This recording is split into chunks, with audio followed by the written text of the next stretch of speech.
Salut les apis. Alors aujourd'hui une petite vidéo. Alors on n'est pas au rucher de Sénépar à proprement parler, mais sur un autre de mes ruchers. Petite vidéo juste pour noter, dire un petit peu ce qui est important de faire à l'automne pour être sûr que les colonies vont bien. Et donc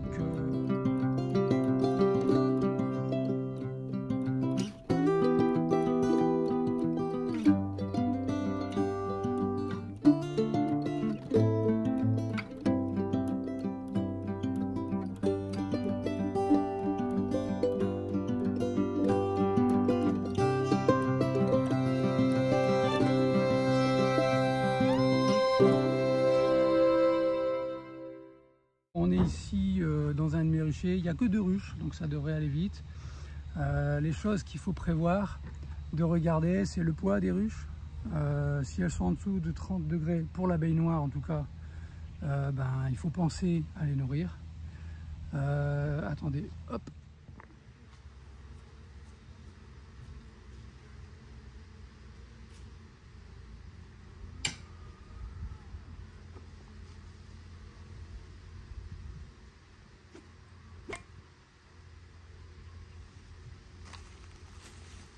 Allez, je vous reprends, il y avait un frelon asiatique, donc autant les...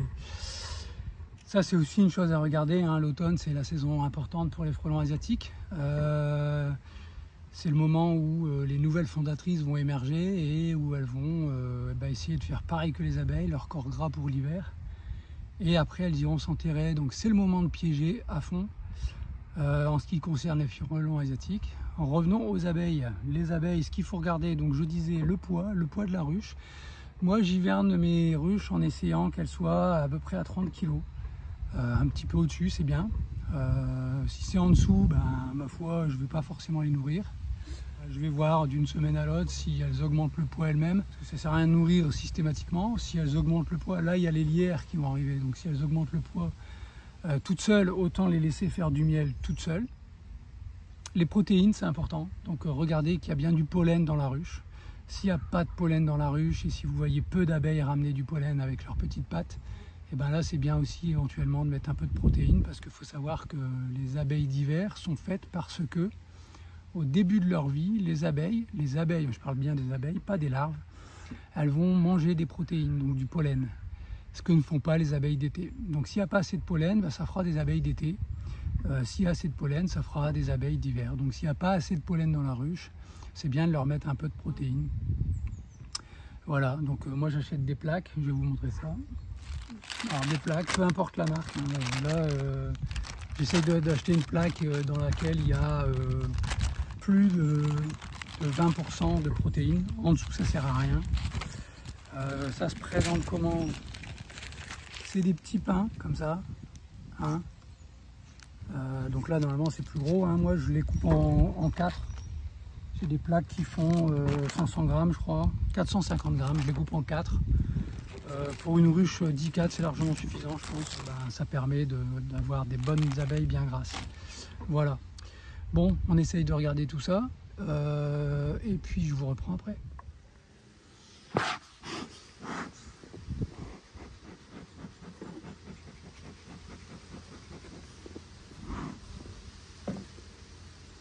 Alors là on voit les traitements que j'avais posés. Alors je pense que j'ai déjà dit dans une autre vidéo, mais les traitements c'est des bandes imprégnées. Donc il faut bien penser à chaque fois que vous visitez et qu'il y a le traitement, de bien le gratter. Parce que les abeilles propolisent tout. Et donc ça c'est propolisé aussi. Et si c'est propolisé, il y a moins de composés actifs qui est en contact avec les abeilles et du coup on se retrouve avec moins d'efficacité. Donc bien le penser à chaque fois, bien gratter.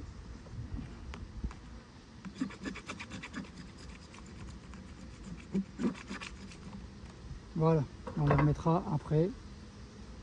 Alors on va visiter, ici on est sur 9 cadres, j'ai ramené des partitions pour... Voilà, celui-là il est un peu noir, donc je vais peut-être le mettre en rive pour les forcer à ramener ce miel là à l'intérieur. On verra. Je mettrai une partition. Ça c'est bien plein. Donc on a un beau cadre de miel. Une belle réserve. Pas trop d'abeilles là-dedans, mais là on a aussi bien du miel. Il est lourd, hein. Donc il y a ce qu'il faut. Ici c'est du miel, là il y a du nectar, un petit peu. Il y a aussi du pollen, donc c'est important à regarder le pollen.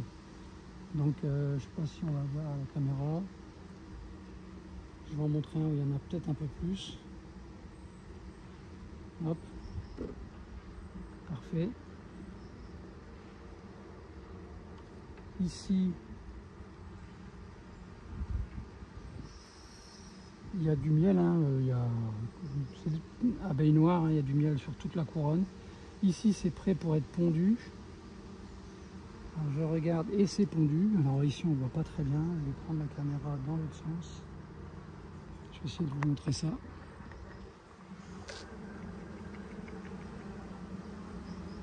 Voilà. Là, il y a des œufs. Bon, j'essaierai de faire un zoom à la caméra. Ça, c'est pas mal.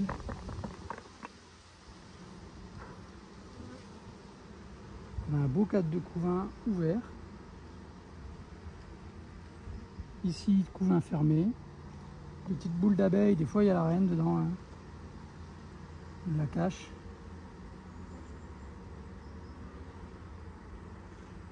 Là c'est pareil, c'est pondu. Ici on voit qu'il y a bien du pollen. Regardez, un petit peu de pollen là. Voilà, sur les bords ici du couvain, on voit bien le pollen. Ici il y a aussi des œufs. Avec le couvain fermé, il y a des œufs. Hop. Donc c'est un bon couvain. Alors je compte le couvain aussi, elle devrait être à 2 voire 3 couvains pour les plus fortes. Là j'en ai un deuxième qui est plus gros. Il y a toujours des œufs, il y a toujours du pollen et du miel autour. Ça c'est bien, hein, c'est une organisation typique de l'abeille noire. Du miel en périphérie, du pollen à l'intérieur du miel et le couvain qui est au milieu. Voilà, donc c'est parfait. Elle a les bonnes caractéristiques, même si pour l'instant c'est encore un peu hybride. Je verrai l'année prochaine quand les nouvelles générations sortiront, parce que c'est une reine de l'année. Ici, j'ai du pollen. Hein, il y a du pollen là-dedans et du miel. Au niveau des ressources, elle est pas mal. Hein.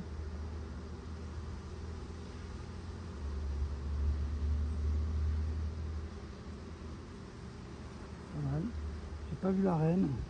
Ça, c'est des réserves. On le sent au poids, hein. Dès qu'on commence à lever.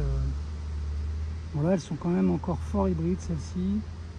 Peut-être encore un peu d'affinage, de sélection à faire. Mais en tout cas, elles sont super gentilles, super douces. Ça, c'est blindé. Ouais, bon, c'est bon.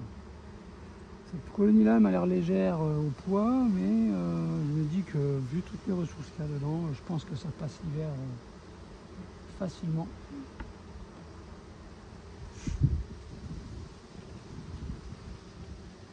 Voilà, ça c'est pas encore entièrement bâti, mais il y a déjà du miel dessus. Je vais refaire un tour pour essayer de voir la reine.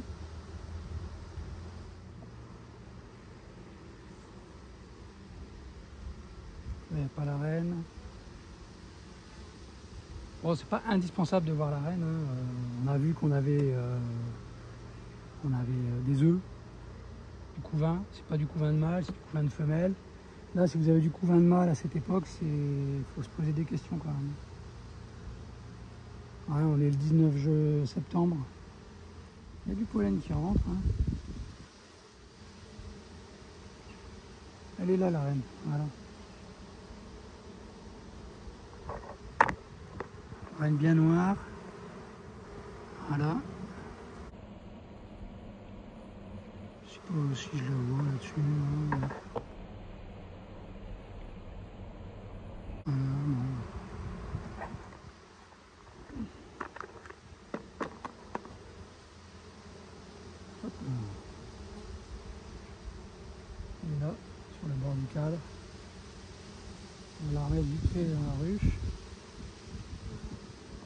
la perdre. On est sur 2 couvains, mais il y a beaucoup d'œufs, hein, donc elle a bien pondu. Les 2 couvains sont là et là, donc ça veut dire que potentiellement elle va en mettre là et là, suite à la reprise de ponte. Donc je vais mettre les bâtons là et ici. Et là on va mettre une partition. Je vais peut-être même, comme celui-là il est un peu noir, je vais essayer de le changer l'année prochaine. Pardon. Donc celui-ci, je vais l'ouvrir. Alors quand vous voulez les forcer à nettoyer un cadre, ben vous pouvez faire ça. Vous grattez le miel qui est operculé, on va les secouer pour éviter d'en tuer. Voilà. Vous grattez le miel qui est operculé.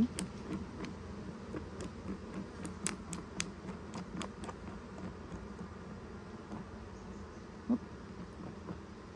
Vous le mettez complètement sur un côté. Et au bord, vous mettez la partition. Voilà. Donc elles iront chercher le miel ici et elles le mettront à l'intérieur. Voilà. Ça permet de les forcer à nettoyer. Et moi, celui-là, il est bien noir. L'année prochaine, je l'enlèverai. Je m'en servirai pour capturer des essaims.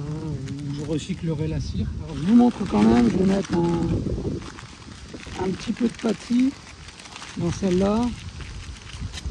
Donc là, j'ai un quart de paquet. Ici. Donc, il faut le mettre directement sur les têtes de cadre. Comme ça. Là où il y a le couvain. Donc là, on avait le couvain là, ici.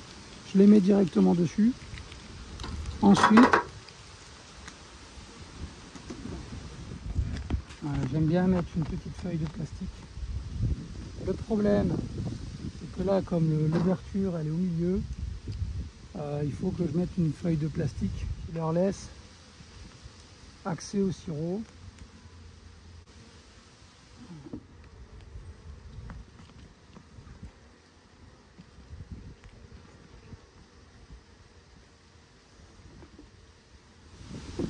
On repose le reste de la ruche. Sur ces nourrisseurs-là, on a des cabochons. Il faut bien faire attention que le cabochon ici, il n'y ait pas d'ajourement, parce que sinon les abeilles peuvent sortir. Et ça, elles adorent sortir. Pareil, ici, on a 2 emplacements. Donc j'aurais très bien pu mettre le pâtis là-dedans. Et quand vous nourrissez, ici, on a des poules portes. Voilà. Donc ici, elle est en position haute, d'accord? Si je l'enlève et que je la retourne, elle est en position basse. Le sirop peut passer, les abeilles ne peuvent pas passer. Donc si vous mettez du sirop, pour éviter qu'elle se noie dedans, pensez bien à fermer le cabochon et à mettre la porte en position fermée. Le sirop passe, pas les abeilles. Voilà. Moi, la ruche est inclinée dans cette pente-là, légèrement. Donc le sirop va aller là. De l'autre côté, si je mets du sirop ici, il ne viendra pas ici, il va venir ici. Donc là, je pourrais éventuellement les laisser ouverts. Voilà, donc ça, c'est des petites choses qu'il faut essayer de bien comprendre et de ne pas oublier, parce que sinon, elles peuvent se noyer là-dedans, c'est dommage. Donc pour l'exemple, je vais vous mettre un peu de sirop dans celle-ci. J'ai pesé la ruche tout à l'heure, elle faisait 25,5. Et comme moi je veux passer l'hiver à plus de 30, je ne peux pas revenir la semaine prochaine, donc je ne peux pas comparer 2 pesées avant qu'il fasse froid. Donc je vais quand même les aider, je vais mettre au moins 2 litres là. Comme ça elles ont le temps d'ingérer ça. Et quand je reviendrai, je verrai si elle a pris plus que les 2 litres ou moins. Si elle a pris plus, je la laisserai faire. Si elle a pris moins, je continuerai à lui filer un petit peu de main. Donc je vais mettre 2 litres.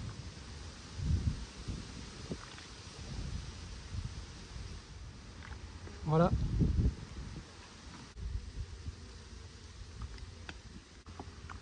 Voilà. Et donc le cabochon, l'entrée elle est là. Voilà. Donc si vous fermez pas bien, donc là elles peuvent remonter. Elles vont monter ici par l'escalier. Elles vont redescendre, enfin ici surtout. Elles vont redescendre là et elles auront accès au sirop qui est ici. Voilà. Donc là il faut bien penser à mettre le cabochon et bien appuyer dessus. Qu'il soit bien serré, voilà. Et bien sûr, on n'oubliait pas le couvre-cadre. Donc là, il me manque un isolant. Et donc, que je vais noter pour la prochaine fois. Ça ira comme ça. Boum. Qu'est-ce qu'on a vu? Donc, j'ai vu la reine. La ponte, elle est OK. La bouffe, elle est OK.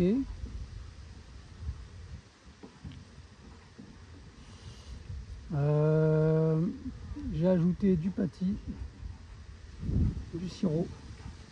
Voilà. Voilà pour cette ruche là. Allez, je ferme et je vous reprendrai si jamais j'ai des choses intéressantes. Allez, bilan des courses. La deuxième avait besoin d'un peu plus que la première. J'ai pas vu la reine, mais bon, il y a 2 cadres avec des œufs. Donc a priori ça va. Voilà, celle-là je l'ai nourrie vraiment. Donc j'ai mis un peu plus de sirop, j'ai mis du pâtis aussi pour qu'elle fasse ses réserves. Ah oui, dernière petite chose que je contrôle, c'est le moment aussi de mettre les portes anti-intrusion, hein, ce type de porte. Voilà. Donc là je vais les poser, j'en ai posé une déjà, je vais poser la deuxième. Alors, je pense que ça va se casser la figure, mais je vais essayer de me dépêcher.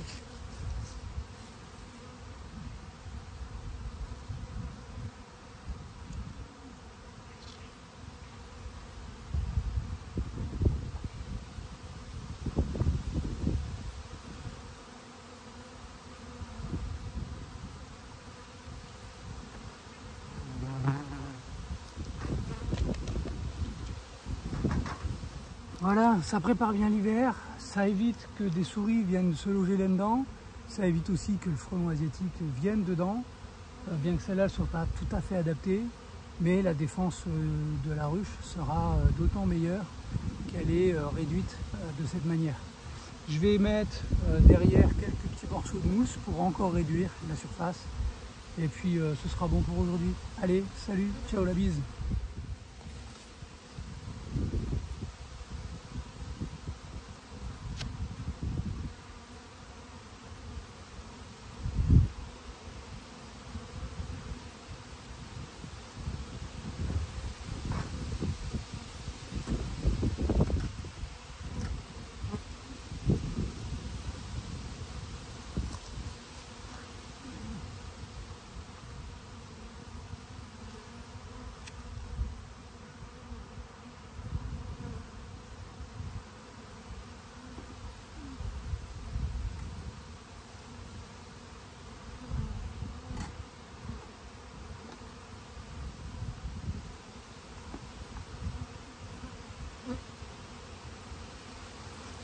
Allez, salut!